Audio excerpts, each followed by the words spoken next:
3-in-1 senior living apartment. 1.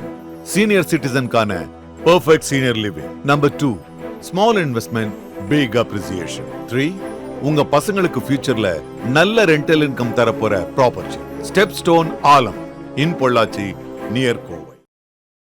சுருக்கமாக சொல்ல போனால் நம்மளுடைய தமிழ் திரையுலகம் மட்டுமில்லை, இந்திய திரையுலகமே பெருமைப்படக்கூடிய ஒரு படமாக வந்திருக்குன்னு நான் அடித்து சொல்கிறேன். ரெண்டாவது இந்திய திரையுடைய ஒரு அடையாளம் கூட சொல்லலாம் அந்த பைசன். ஸோ ஏன்னா அவர் முந்தைய படங்கள்லாம் பார்த்தீங்கன்னா வேற ஒரு டைப்பில் இருக்கும்.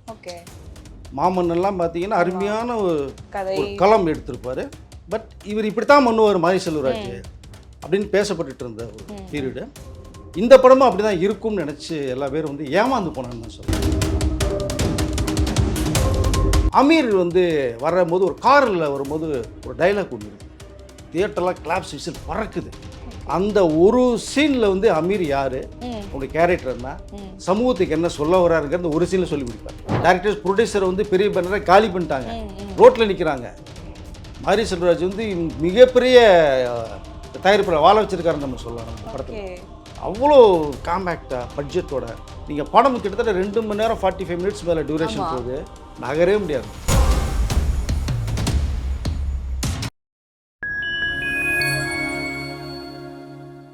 ஃபைன் டைம் சினி நேயர்களுக்கு வணக்கம். இன்னைக்கு நம்ம கூட நிகழ்ச்சியில சீனியர் ஜேர்னலிஸ்ட் வெங்கடேஷ் சார் நம்ம கூட இணைஞ்சிருக்காரு. சார் வணக்கம் சார். வணக்கம். தீபாவளிக்கு 3-4 படங்கள் சொல்லிட்டு வருது. அதிகமாக பேசப்படுறது பைசன் அண்டு இது டியூடு தான். பைசன் படம் நேற்று பார்த்துட்டு வந்திருக்கீங்க.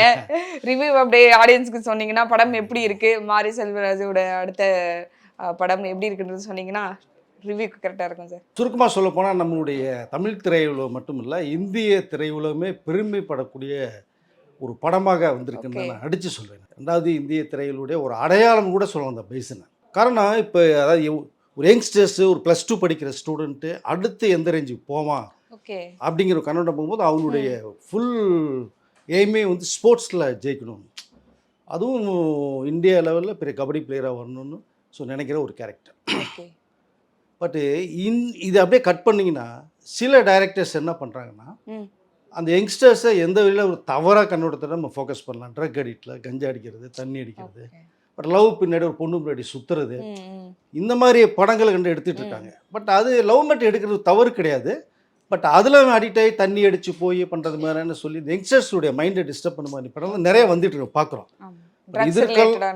ஆமாம், இதற்கெல்லாம் அப்பாற்பட்டு அடித்து மாரி செல்வராஜ் தூளாக இருக்கார். ஸோ உண்மையிலேயே மாரி செல்வராஜ் மிகப்பெரிய ஒரு ஆன்சம் சொல்லலாம் நமக்கு. ஸோ ஏன்னா அவர் முந்தைய படங்கள்லாம் பார்த்தீங்கன்னா வேற ஒரு டைப்பில் இருக்கும். மாமன்னெல்லாம் பார்த்தீங்கன்னா அருமையான ஒரு களம் எடுத்திருப்பார். பட் இவர் இப்படித்தான் பண்ணுவார் மாரி செல்வராஜ் அப்படின்னு பேசப்பட்டுட்டு இருந்த ஒரு பீரியடு. இந்த படமும் அப்படி தான் இருக்கும்னு நினச்சி எல்லா பேரும் ஏமாந்து போனான்னு தான் சொல்ல. ஸோ பிரமாதமாக பண்ணியிருக்கார் படம். அது வெளியில் வந்திருக்கார். முந்தைய படங்கள்லேருந்து வெளியில் ஒரு இளைஞனுடைய வாழ்க்கை எப்படி மாற்றப்படலாம், ஒரு வெற்றியை நோக்கி அவன் போனான்னா நிச்சயமாக வெற்றி கிடைக்கும். அதுக்கு என்னென்ன போராட்டங்கள் சந்திக்கணும், அவனுடைய சூழ்நிலைகள் என்ன, அவன் வீடு என்ன, என்ன ஊர் என்ன, ஊருக்குள்ள என்ன நடக்குது, இதெல்லாம் மீறி அவனுடைய அவமானப்படுறது, அசிங்கப்படுறது, நீ லாய்க்கிலடா வேஸ்ட்டான்னு சொல்கிறது, இதையெல்லாம் தாண்டி வந்தால் தான் வெற்றிங்கிற அந்த இது கிடைக்கும் நமக்கு. பட் அப்படிங்கிற ஒரு கருத்தை சொல்லியிருக்காரு. அந்த இளைஞன் எப்படி ஜெயிக்கிறான் வாழ்க்கையில், இந்தியாவே பெருமைப்படக்கூடிய அளவுக்கு, உலகமே வியக்கக்கூடிய அளவுக்கு வளர்ந்து நிற்கிறான் அப்படிங்கிற மாதிரியான ஒரு லைன் எடுத்திருக்காரு. பிரமாதமான ஒரு லைன். இதற்கு அடுத்து அதுக்குள்ள ஒரு விஷயத்தையும் உள்ள வச்சிருக்காரு. திருநெல்வேலியும் தூத்துக்குடி மிரட்டிக்கிட்டு இருக்கிற ரெண்டு தாதாக்கள் மேட்டரை எடுத்து அதில் ஒரு சப்ளைனை ஒன்று போட்டு அதுக்குள்ளே ஒரு மெசேஜை கொடுத்து, பட் அந்த 2 கேரக்டருமே பாசிட்டிவான ரோலாக கொஞ்சம் மாற்றிருக்காரு. பட் இது ரியலாக இருந்த ஒரு மேட்ரு அதை அப்படியே எடுக்காமல் ஒரு ஸ்க்ரீன் பிளே சேஞ்சஸ் பண்ணி என்னுடைய கற்பனை தான் இது அப்படின்னு முன்னாடி ஒரு லீடு வேறு கொடுத்துட்ட மாதிரி சொல்கிறேன். இது எது சம்மந்தப்பட்டதும் கிடையாது, இந்த கதையை எடுத்திருக்கேன். ஸோ மனத்தி கணேசனுடைய ஒரு லைஃப் எடுத்திருக்கேன். அதில் ஒரு ஸ்க்ரீன் பிளேக்காக சினிமாக்காக ஒரு மேஜிக் பண்ணியிருக்கேன். ஒரு லீடை கொடுத்துருக்காரு. ஆனாலும் தூத்துக்குடி திருநெல்வேலி மிரட்டிட்டு இருந்த 2 பேருடைய லைஃப்பை தான் எடுத்து அதை கொஞ்சம் கொடுத்துருக்காரு. 2 பேரையும் பாசிட்டிவாக காமிச்சிருக்காரு படத்தில். ஸோ இந்த ஒரு கிளைக்கதை. பட் இந்த படம் மிகப்பெரிய அளவில் பேசக்கூடிய படமாக இந்திய திரையுலகத்தில் அமையும். துருவுடைய அவர் சொன்னது மாதிரி இதுக்கு ஃபுல் 2 வருஷம் எஃபர்ட் போட்டேன். 1 வருஷம் ட்ரைனிங் எடுத்தேன். ஆமா சொல்லிருக்காங்க. இதுதான் என்னுடைய ஃபர்ஸ்ட் படம் அப்படின்னு நினைக்கிறேன். உண்மையிலேயே இதுதான் ஃபர்ஸ்ட் படம்னு எடுத்துக்கலாம் நம்ம. முந்தைய 2 படங்களும் விட்டுருவோம். மனுஷன் தீயா பண்ணியிருக்காரு. இந்த +2 ஸ்டூடெண்ட் வரும்போதெல்லாம் அப்படியே +2 ஸ்டூடெண்ட் மாதிரியே இருக்கும். ஓகே. அப்படியே கெட்டப் சேஞ்ச் பண்ணோன்னு பார்த்தீங்கன்னா கபடி பிளேயர் ஆனதுக்கப்புறம் அவனுடைய ஃபேஸ் ரியாக்ஷனு, அவருடைய ஃபீலிங்கு இதெல்லாம் பார்க்கும்போது அந்தந்த சில ஃப்ரேம்லாம் விக்ரம் கண்ணு முன்னாடியே வர்றாரு. அந்த ஐபால், அந்த நோஸ் பார்க்கறது, நடக்கிறது விக்ரம் கண்ணு முன்னாடி வர்றாரு. உண்மையிலே துருவ் வந்து பிரமாதமாக பண்ணியிருக்காங்க. இதில் நிறைய வந்து ஒர்க் பண்ணியிருக்காங்கன்னு சொல்லலாம். நம்ம ஃபர்ஸ்ட் மாரி செல்வராஜ் அவரை பற்றி பேசுவோம். இந்த படமே ஃபுல்லாக வந்து பார்த்தீங்கன்னா ஒரு சமூகத்தை குறித்து அவர் வந்து என்னெல்லாம் கஷ்டப்பட்டோம் அந்த மாதிரி நிறைய படங்கள் எடுத்திருக்காருன்னும் போது இதுலேயும் அதை தான் சொல்ல வராருன்னு சொல்லிட்டு நிறைய பேர் அதில் விமர்சனம் வச்சாங்க. அவர் படம் ஏன் முழுக்க முழுக்க இப்படியே இருக்குது, அடுத்த கட்டத்தை ஒரு தீர்வு நோக்கி அவர் ஒரு படம் எடுக்கலாமே அப்படின்னு இருந்துச்சு. இதுலேயும் அதை சொல்லப்பட்டிருக்கா இல்லை முழுசாக ஒரு பையன் வந்து ஸ்போர்ட்ஸ் கோட்டால எப்படி போகிறான் அது பேஸ் பண்ணியிருக்குமா சார்? இல்லை, ஒரு தீர்வு ஒன்று சொல்லப்பட்டிருக்குன்னு தான் சொல்லலாம். முந்தைய படங்களோட கம்பேர் பண்ணும்போது இது வந்து வேற ஒரு களத்தை எடுத்திருக்காரு. பட் அந்த 2 பேர் தாதாக்களுடைய ஒரு மேட்டரை டச் பண்ணியிருக்காரு. டச் பண்ணி இது வந்து ஒரு 4-5 தலைமுறையாகவே அப்படி தொடர்ந்துக்கிட்டே வர்ற ஒரு விஷயம் இது. பட் இது இனி போனோம்னா அடுத்த ஜென்ரேஷனும் இது வந்து தொடரும். பட் இதை வந்து தொடர விடக்கூடாது அப்படிங்கிற மாதிரியான 2 பேருக்குமே ஒரு எண்டு கார்டு போட்டிருப்பார். ஸோ 2 தாதாக்களுமே போட்டிருப்பார். பட் 2 பேரையும் பார்த்தீங்கன்னா நம்மளுடைய பார்வைக்கு 2 பேரும் பாசிட்டிவாக தோன்றாங்க. ஸோ அங்கே அவர் ஜெயிக்கிறார் அப்படின்னு தான் நமக்கு தோண முடியும். பட் இந்த 2 பேருடைய கேரக்டருக்கும் ஹீரோவுக்கும் சம்மந்தம் கிடையாது. அழகான ஸ்க்ரீன் பிளே பண்ணியிருக்காரு. இந்த 2 பேருமே வந்து இந்த ஹீரோவுக்கு சப்போர்ட் பண்ணுறது மாதிரியான ஒரு மேட்டரில் போகும். அது படம் பார்க்கும்போது தெரியும். ஸோ அது நம்ம படம் பார்க்கும்போது நமக்கு தெரியும். ஃபுல்லாக உடைக்க வேணாம். பட் பிரமாதமாக பண்ணியிருக்கார். அதான் சொன்னேன் இல்லையா, நான் சொன்னது பெரிய வார்த்தையை நிறைய பேர் கேட்கலாம். இந்திய சினிமாவின் ஒரு அடையாளம் கூட நம்ம பைசன் சொல்லலாம், காலமாடன். ஸோ அப்படி ஒரு மேட்டர் எடுத்திருக்காரு. காரணம் என்னென்னா, ஒரு இளைஞன் எப்படி மாறணுங்கிற ஒரு விஷயத்தை அழுத்தமாக சொல்லியிருக்காரு. பல இயக்குநர்கள் வந்து ஒரு இளைஞன் எப்படி சமூகத்தில் கெட்டு போகிறான், சீரழிஞ்சு போகிறான், வேஸ்ட்டாக போகிறாங்கிறத தான் சொல்லிட்டு இருக்காங்க. பட் இதுக்கு அப்பாற்பட்ட விஷயம் சொல்லியிருக்கும் போது அது வந்து உண்மையிலேயே பாராட்டப்படக்கூடிய விஷயம் இல்லையா? உண்மையிலேயே மாரி செல்வராஜ் முந்தைய படங்கள்லாம் விட இதை அடித்து தூள் பண்ணியிருக்காரு அப்படின்னு தான் சொல்ல முடியும். எல்லாருடைய இதயத்தையும் சுத்தியால் வச்சு அடிச்சிருக்காரு. ஸோ அந்த மாதிரியான ஒரு கண்டென்ட் முந்தைய படங்கள் எடுத்துக்கிட்டது மாதிரி இதில் ஒரே ஒரு சீன் நம்ம சொல்லணும்னா, அமீர் வந்து வரும்போது ஒரு காரில் வரும்போது ஒரு டைலாக் ஒன்று இருக்குது. தியேட்டர்லாம் கிளாப்ஸ் விசில் பறக்குது. அந்த ஒரு சீனில் வந்து அமீர் யாரு, அவனுடைய கேரக்டர் என்ன, சமூகத்துக்கு என்ன சொல்ல வர்றாருங்கிறது ஒரு சீனில் சொல்லி முடிப்பார். ஸோ அங்கங்கே ஒரு டச் பிரமாதமாக பண்ணியிருக்கார். சுருக்கமாக சொல்ல போனால் ஒரு அழகான படம், அருமையான படம், எல்லோரும் பார்க்க வேண்டிய படம், இளைஞர்கள் கண்டிப்பாக பார்த்தே தர வேண்டிய ஒரு படம். Okay sir. த்ரூ அவர் வந்து பயங்கரமாக ஒர்க் பண்ணியிருக்காரு. இன்டர்வியூவில் பார்த்தோம், நீங்களே இப்போ பேசும்போது சொன்னீங்க நல்லா தெரியுது அப்படின்னு சொல்லிட்டு. ஒரு விமர்சகராக பார்க்கும்போது அவர் நிறைய படங்கள் அவர் வந்து நடிச்சிருக்காரு. அது ஒரு மாதிரி பாஷா, ஒரு பெரிய வீட்டு பையன் அப்படி நடிச்சப்போ இதில் ஃபுல்லாக இறங்கி வந்து புழுதியில் இது பண்ணுறதா இருக்கட்டும், அப்படின்னும் போது முழுசாக புழுதி தான் அப்படின்னும் போது அதில் எவ்வளோ அளவுக்கு தெரியுது அவரோட அந்த உடல் உழைப்பு போட்டதாக இருக்கட்டும், அதுக்காக டெடிகேஷன் பண்ணி ஃபுல்லாக இறங்கினது கடுமையான உழைப்பு இருக்கு. ஓகே. அந்த கிராமத்து இளைஞனாவே வாழ்ந்திருக்கான்னு அது சூட் ஆகுதா சார்? ஏன்னா நம்ம வந்து அந்த சில படங்களை பார்க்கும்போது அந்த மேலா இருக்கிற ஒரு கேரக்டர் தான் இருந்துட்டு இருக்காரு. அவர் பேசுனது எல்லாமே, தோனி எல்லாமே அப்படிதான் இருக்கும். இது அப்படியே வேறுபட்ட ஒரு களம்னும் போது இதுக்கு எப்படி அவர் இது பண்ணியிருக்காரு? அது சூட் ஆகுதா சார்? அவர் 100% சூட் ஆகுது. அதான் சொல்றேன் இல்லையா, மிகப்பெரிய அளவில் பண்ணியிருக்காரு. அவருக்கு ரொம்ப டயலாக்களோட கிடையாது, அந்த ஃபீலை மட்டும் கொண்டு வருவார் ஃபேஸ் ரியாக்ஷன்ல. அதாவது இப்படி ஒரு அப்பா ஒரு புள்ள இருக்கணும் ஃபேமிலிக்குள்ளேங்கிற அளவுக்கு 2 பேரும் வந்து வாழ்ந்துருக்காங்க. அக்கா கேரக்டர் ஒன்று பண்ணியிருக்காங்க, ரஜிஷா விஜயன் நினைக்கிறேன், பிரமாதமாக பண்ணியிருக்காங்க.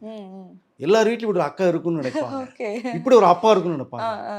ஒரு 5 நிமிஷம் வந்து பசுபதி பண்ணியிருக்காரு. ஸோ ஹீரோவுடைய அப்பா கேரக்டர் பசுபதி பண்ணியிருக்காரு. பசுபதி அண்டு இந்த ரஷ விஜயன் அண்டு நம்ம துருவ், இவங்க 3 பேரும் ஆக்டர்ஸ். நம்ம ஒரு 5 நிமிஷம் நினச்சிட்டு இருப்போம். ஒரு 10 நிமிஷத்துக்குள்ளே அந்த ஃபேமிலிக்கு நம்ம கொண்டு போயிடுவார் டைரக்ட். ஒரு ரியல் அப்பா, பையன், ஒரு அக்கா இருந்தால் அந்த ஃபேமிலி எப்படி இருக்கும் அப்படிங்கிறதுல எண்டு வரைக்குமே அந்த ஃபேமிலியில் கொண்டு உட்கார வச்சிருக்காருன்னா அது டைரக்டர் டச் தான் சொல்லுவாங்க. கண்டிப்பாக சார். ஸோ பசுபதியெல்லாம் மனுஷன் விளையாடி இருக்காரு. அந்த கேரக்டர் அவர் விட்டு ஆளே கிடையாது அப்படிங்கிற மாதிரி இருக்கு. 4-5 சீன்லாம், அதாவது ஒரு மனிதனை வந்து நான் அழவே மாட்டேன் வாழ்க்கையில், எனக்கு அழுனே தெரியவே தெரியாதுன்னு கல் நெஞ்சம் முடிச்சு நிறைய பேர் இருப்பான் அவருக்குள்ள. அவனை கொண்டு படத்தை கொண்டு உட்கார வச்சு, இந்திரா மாப்பிள்ள அவனுக்கு டிக்கெட் 200 நான் தரேன்டா, இந்த பாப்கார்ன் கூல்ட்ரிங்க்ஸ் தரேன், சாப்பிட்டு படத்தை பறந்தோம்னா 5-6 சீன் அழுது வெளில வருவான், அப்படி உருகிடுவான். ஸோ அந்த அளவுக்கு வந்து சீன் டெம்போ வச்சிருக்காரு மாரி செல்வராஜ். இந்த பசுபதியும் பையனும் எண்டில் ஒரு சீனு ஊருக்கு கொண்டு போகும்போது போலீஸ் ரைடு வந்துடும். ஊரே கலாட்டாக்கிறதுக்கு அப்படி செதறி கிடக்கு. எங்கடா போறீங்க ராத்திரில 12 மணிக்கு கேட்கும்போது அப்பா அடிச்சிருவாங்க போலீஸ். அடிச்சோன்னே எமோஷனல் ஆகி போலீஸ் அடிப்பான். அடித்து இது பண்ணும்போது சேருக்குள்ளே சதி போட்டு ஒரு ரவுண்ட் அப் பண்ணி 10 போலீஸ் சேர்ந்து அடிக்கும் போது பசுபதி அதனுடைய ஃபீல் ஒரு டைலாக் இருக்கு பாருங்க. நான் இந்த சீனுக்காக இதை சொல்ல வந்தேன். அப்போது துருவ 4 போலீஸ் ரவுண்ட் அப் பண்ணி அடி பின்னு சேரில் போட்டு சதியில் போட்டு அடிப்பாங்க. அப்போ அந்த பசுபதியுடைய டைலாக் எமோஷனல் கெஞ்சுவான் பாருங்க. மனுஷன் விளையாடி இருக்காரு அந்த சீன்லாம் அப்படியே கண்டு கலங்கிடும் நமக்கு. அதை எல்லாரும் அதுல வாழ்ந்துருக்காங்க. சொல்லும் போதே எனக்கே ஒரு மாதிரி டிஸ்டர்பாக இருக்கு அந்த சீன். அது அவ்வளோ எமோஷனல் சீன். கெஞ்சுவான். ஸோ இப்படி ஒரு அப்பா, இப்படி ஒரு பையன், இப்படி ஒரு அக்கா இருந்தால் எந்த அளவுக்கு இருக்கும் ஃபேமிலி. அப்பாவுக்கும் இருக்கிற பையன் தம்பிக்கும் இருக்கிற அக்காவுக்கும் அப்பாவுக்கும் இருக்கிற இந்த பையன். அப்படிங்கும்போது இந்த ஃபேமிலி ரவுண்ட் அப்பில் பார்க்கும்போது அவ்வளோ அழகாக நீட்டாக ஒரு கதையை கொண்டு போய் ஒரு கிராமத்தில் அடிமட்டத்தில் இருந்து தன்னுடைய லட்சியமே கபடி வீரன் ஆகணுங்கிற நினைக்கும் போது அவனை எப்படி கொண்டு வர்றாங்க, எவ்வளோ சிரமங்களை சந்தித்து அந்த சின்ன ஊருக்குள்ளே இருக்கிற டீமில் விளையாடி அப்புறம் கிளப்புக்கு போய் தமிழ்நாடு டீமில் சேர்ந்து அதர் ஸ்டேட்டில் போய் விளையாடி இந்தியா டீமில் செலக்ட் ஆகும்போது ஆகிறான்னு ஆகலை. இதுக்குள்ளே அரசியல். ஒரு பிளேயர் எவ்வளோ சிரமப்பட்டு உள்ளுக்குள்ளே போகிறாங்கிறதா டீம். இப்போ நம்மளுடைய இளைஞர் பார்த்தோம்னா கிரிக்கெட்டுக்குள்ளேயே சுற்றுறாங்க. ஓகே, பார்க்கலாம், எல்லா கேம் பார்க்கலாம், தப்பு இல்லை. வேர்ல்டுலேயே பெஸ்ட்டு கேம் எடுத்தோம்னா அந்த ஃபுட்பால். அடுத்து நம்மளுடைய கலாச்சாரம் கேம்னு பார்த்தீங்கன்னா நீங்கள் கபடி தான். ஸோ இந்த இளைஞர்கள் கிரிக்கெட்டை பார்க்குறதுன்னு ஒரு விஷயம் இருந்தால் கூட கபடிங்கிற ஒரு மேட்டரை கையில் எடுத்துருக்காங்க. அது ரியல். அதை மனத்தி கணேசன் இந்த அளவுக்கு கஷ்டப்பட்டு இந்தியா லெவலில் போய் டீம் பண்ணி அர்ஜுன விருது வாங்கி கேப்டனா மாதிரி கப் வாங்கிட்டு ஒரு விஷயம் தான் எடுத்திருக்காங்க அதை. ஸோ அப்போ இந்த இளைஞர் இந்த அளவுக்கு போகிறாங்கிற ஒரு விஷயத்தை தான் நம்ம படத்தில் பார்க்க முடியுது. இந்தியா டீமில் செலக்ட் ஆகிட்டான் அப்படின்னு ஒன்று அந்த அக்கா தம்பியை கட்டி பிடிச்ச ஒரு அலற சீன் இருக்கு பாருங்க. அதெல்லாம் ரொம்ப எமோஷனலுங்க. அக்கா தம்பி அந்த பாண்டிங் அவ்வளோ அழகாக இருக்கும். ஸோ எல்லா பேருமே பிரமாதம் பண்ணியிருக்காங்க. ஸோ அனுபவம் பரமேஸ்வரன் அதெல்லாம் அது சும்மா ஒரு 10-15 சீன் தான் வர்றது மாதிரி இருக்குது படத்தில். வர்ற சீன்லாம் கலக்கியிருக்குங்க. பிரமாதம் பண்ணியிருக்கு. யாரை குறை சொல்கிறதுனே தெரியல. அந்த 2 தாதாவை பண்ணியிருக்க அமீரும் சரி, இந்த மலையாளத்தில் லால் பண்ணியிருக்கேன். மியூசிக்காக எப்படி இருக்கு சார் இது? ஏன்னா பாட்டும் நம்ம பார்த்தோம் பயங்கரமாக இருந்துச்சுன்னும் போது டிஃப்ரெண்ட்டான ஒரு ஃபீலை கொடுக்க போகுது அப்படின்றது மியூசிக்லேருந்தே தெரிஞ்சிச்சு. ஒரு ஜெயிக்க நினைக்கிற ஒரு பையனோட வாழ்க்கையை சொல்ல போகுது அப்படின்றது அதுலேயே தெரிஞ்சிச்சு. மியூசிக்காக எப்படி இருக்குது? பேக்ரவுண்ட் மியூசிக்காக இருக்கட்டும், ஏன்னா எமோஷனாக நிறைய விஷயங்கள் வருதுன்னும் போது அதுக்கு எப்படி மியூசிக் அவர் யூஸ் அருமையாக பண்ணியிருக்காரு.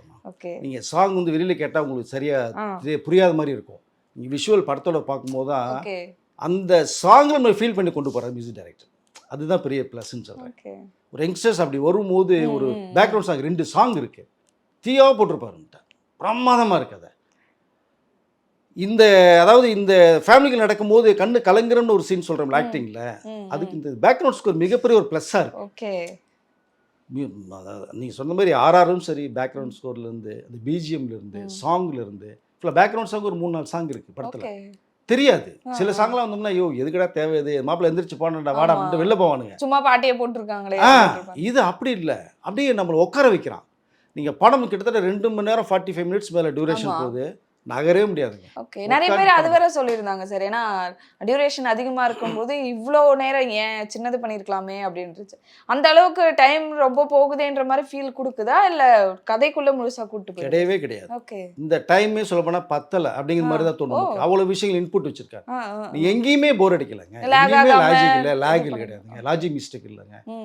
படம் 2.25 மணி நேரம் படம் போகுது அப்படின்னா நிறைய படங்கள் 2.25 மணி நேரம் வந்ததுலாம் அட்ரு ஃபுல்லாக பண்ணதை நீங்கள் பார்த்துருக்கோம். ஏன்னா நீங்கள் சொல்ல வரல எதையுமே. பிரம்மாண்டம்ங்கிற பேரில் பல கோடியில் தண்ணி அரைச்சி பார்க்கும்போது ஆடியன்ஸ் லைக் பண்ண விரும்பலை. நீங்கள் செலவே இல்லாமல் ஒரு படம் பண்ணியிருக்காரு. படம் நிறைய மிகப்பெரிய டைரக்டர்ஸ் நான் தான் பிரம்மாண்டத்தின் உச்சம் சொல்கிற டைரக்டர்லாம் இந்த படத்தை போய் பாருங்கள், பார்த்தா தான் தெரியும் எப்படி பண்ணியிருக்காரு மாரி செல்வராஜன் சொல்லி. ஒரு ப்ரொடியூசரை வாழ வச்சிருக்காருன்னு சொல்லுவாங்க. நிறைய டைரக்டர்ஸ் ப்ரொடியூசரை பெரிய பேனரை காலி பண்ணிட்டாங்க, ரோட்டில் நிற்கிறாங்க.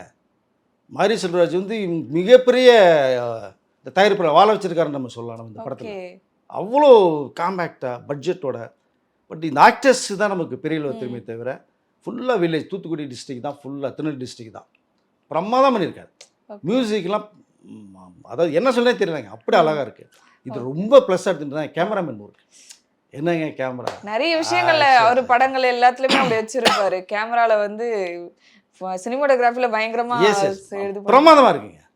அப்படியே அந்த ஒன்றும் இல்லை, இந்த படத்தை பார்த்ததுக்கப்புறம் அந்த லொக்கேஷனுக்கு போகணுன்னு ஆசையாக இருக்கு நமக்கு. ஓகே. எங்கே எடுத்திருக்கேன் பட் தெரியும், திருநெல்வேலி, தூத்துக்குடி, நாசரேத்துலலாம் பண்ணியிருக்காங்க. லொக்கேஷனில் போய் நம்ம பார்க்கணும் அப்படின்னு தோணுது நமக்கு. அவ்வளோ அழகான ஒரு கேமரா, ஓகே. ரொம்ப எக்ஸலண்ட்டாக பண்ணியிருக்காரு. குறைகள் எதுவுமே இல்லைங்க. டெக்னீஷியன் எல்லாமே அவங்களோட எடிட்டே பிரமாதம், எடிட்டிங்லாம் சூப்பராக கட் பண்ணியிருக்காங்க. பண்ண ஆக்டர்ஸ் சோடையே போல் எல்லா பேரும் கொடுத்த கேரக்டரில் மிரட்டியிருக்காங்க. அமீர் நான் வந்து இந்த சொல்ல விரும்புகிறேன், அமீர் பெருசாக எனக்கு அவ்வளோ உடன்பாடு இருக்காது ஒரு ஆக்டிங்கில், நிறைய பேர் பார்த்துருக்கேன். பட் வடசனை பார்த்ததுக்கப்புறம் அவர் மேலே ஒரு தனி மரியாதை வந்துச்சு, பிரமாதமாக பண்ணுறாரு. இந்த படம் பார்த்ததுக்கு அப்புறமேல அவருக்குன்னு ஒரு ஃபேன் கிளப் நிறைய உருவாகும். இப்போ நான் இன்னொரு விஷயத்தையும் சொல்ல விரும்புகிறேன், டைரக்ஷன் தூக்கி ஓரமாக வச்சுட்டு அமீர் வேண்டாம், ஆக்டிங்கில் ஃபுல்லாக நடிக்கவே வந்துட்டோம், அனுசர் விளையாடி இருக்காரு. அப்படியே என்ன சொல்கிறேன்னு தெரியல, அப்படியே அந்த கேரக்டர் இப்படி வாழ்ந்துருக்காரு. ஸோ வட சென்னையில் அந்த கேரக்டர் எப்படி பண்ணாரோ அதோட ஒரு 10 மடங்கு இதில் அதிகமாக பண்ணியிருக்காரு. ஓகே. ஸோ இனிமேல் அமீர் வந்து நடிக்க ஆக்டிங்கில் இறங்கிடலாம், இப்போ நிறைய கேப் இருக்கு. ஸோ அதனால் எல்லா பேருமே நல்லா பண்ணியிருக்காங்க. பைசன் உண்மையிலே இளைஞர்களாக பார்க்க வேண்டிய ஒரு படம், அருமையாக இருக்குது. பார்த்தவர்கள் எல்லா பேருடைய ஒப்பீனியனும் இதுதான். இப்போ நான் மட்டும் சொல்லலை, நாங்கள் நேற்று ஈவினிங் போனோம், ஃபோரம் ஹால் போனோம், 10 பேர் வரிசையாக உட்காந்து படம் பார்த்தோம். தியேட்டர் எல்லாம் ஃபுல்லு தான், ப்ரீமியர் ஷோ போட்டாங்க. பட் பிரமாதமாக இருக்குது, பார்த்தவர்கள் எல்லா பேருமே பிடிச்சிருக்கு. மாரிசல் வந்துட்டார், மாரிசல் தூக்கிட்டாங்க, எல்லா பேரும் சேர்ந்து தூக்கி வச்சுட்டு செலிப்ரேட் பண்ணுறாங்க துருவு. ஸோ அதனால் என்னென்னா இந்த படம் சொல்கிறீங்களா, இளைஞர்களுக்கு பார்த்தாங்கன்னா ஸோ வேறு லெவலுக்கு போவாங்க. அடுத்த கட்டத்துக்கு மாரிசல் கொண்டு போயிருக்காரு. இளைஞர்களை வந்து சாகடிக்காமல், வீணடிக்காமல், ஒரு குடியாரனை மாற்றாமல், லவ் ஃபெயிலியர் சுத்த விடாமல், இதுக்கு பின்னாடி நிறைய இருக்குது உங்களுக்கு வாழ்க்கை எதிர்காலம், நீங்கள் நினச்சதுக்கு நீங்கள் வாங்க அப்படிங்கிற ஒரு விஷயத்தை சொல்லியிருக்கும் போது பைசன் மிகப்பெரிய அளவில் வெற்றி அடையணும்னு நான் சொல்ல விரும்புகிறேன். Okay okay sir. நீங்கள் எவ்வளோ மார்க் கொடுப்பீங்க? 10 out of 10 எவ்வளோ தருவீங்க? கண்டிப்பாக 10 out of 9 தரலாம். 9 தரலாம். ஓகே. சின்ன சின்ன ஃபால்ட் இருக்குது, ஒன்றும் பெருசாக தெரியல. சில இதெல்லாம் உங்களுக்கு வந்து இந்த கேரக்டர் எதுக்கு வர்றான்னு தெரியாமல் போகும் சில கேரக்டர்ஸ். ஓகே. ஆனால் முக்கியமான கேரக்டர்ஸ். பட் அது வந்து கொஞ்சம் கோர்வையாக இன்னும் கொஞ்சம் கொடுத்துருந்தாங்க அப்படின்னா, ஓ இவன் இதுக்கு வர்றான்னு தெரிய வரும் நமக்கு. Okay okay. எப்பவுமே ஒரு பெரிய படத்தில் வந்து சின்ன சின்ன மிஸ்டேக், லாஜிக் மிஸ்டேக் சொல்ல முடியாது. இந்த கண்டினியூட்டி, நமக்கு இந்த கேரக்டர் எதுக்கு வர்றான், ஸோ இந்த கேரக்டர் எதுக்கு வர்றான் அப்படிங்கிறது கொஞ்சம் புரிஞ்சுக்கிற டைம் எடுக்குது நமக்கு. அது அப்படி 2-3 கேரக்டர்ஸ் தான். ஓகே. மற்றபடி எதுவுமே குறை சொல்லாத அளவுக்கு உண்மையிலே 9 மார்க்ஸ் தரலாம். பிரமாதம் பண்ணியிருக்காங்க. என்ன இன்னொன்று சொல்லணும்னா, துருவ் இன்னும் கொஞ்சம் இதில் பிரமாதம் பண்ணியிருக்காரு. அவருக்கும் 10க்கு வந்து 8 மார்க்ஸ் கொடுக்கலாம் ஆக்டிங் ஸ்கோர்னா. இந்த 2 மைனஸ் என்னன்னு கேட்டோம்னா, இன்னும் கொஞ்சம் ஆக்டிங்கில் கொஞ்சம் அவர் வந்து இந்த டெவலப் பண்ணிக்கணும்னு சொல்ல வரேன் நான். எங்கே கொண்டு வரணுமோ அங்கே கொஞ்சம் பேலன்ஸ் மிஸ் ஆகுது. அங்கே பசுபதியும் இந்த அக்கா கேரக்டரும் பேலன்ஸ் பண்ணிக்கிறாங்க அந்த சீனில். பட் ஆனாலும் இந்த படத்தில் குருவுக்கு பிரமாதமான மிகப்பெரிய ஒரு லைஃப் அமையும். கண்டிப்பாக நல்லா பண்ணியிருக்காரு, படம் பண்ணியிருக்காரு. ஸோ பைசன் கேட்கும் போதே வந்து பார்த்தீங்கன்னா போய் பார்க்கணும் அப்படின்ற ஒரு ஃபீல் கொடுக்குது. கண்டிப்பாக பாருங்க, பார்க்காம இருக்காது. கண்டிப்பாக சார். ஸோ நம்ம வியூவர்ஸும் பார்த்துட்டாங்கன்னா அவங்களோட கமெண்ட்ஸ் சொல்லட்டும். இதே மாதிரி அடுத்த படங்கள், அடுத்த சினிமா நிகழ்ச்சிகள் குறித்து நம்ம பேசலாம். ரொம்ப நன்றி சார். நன்றி.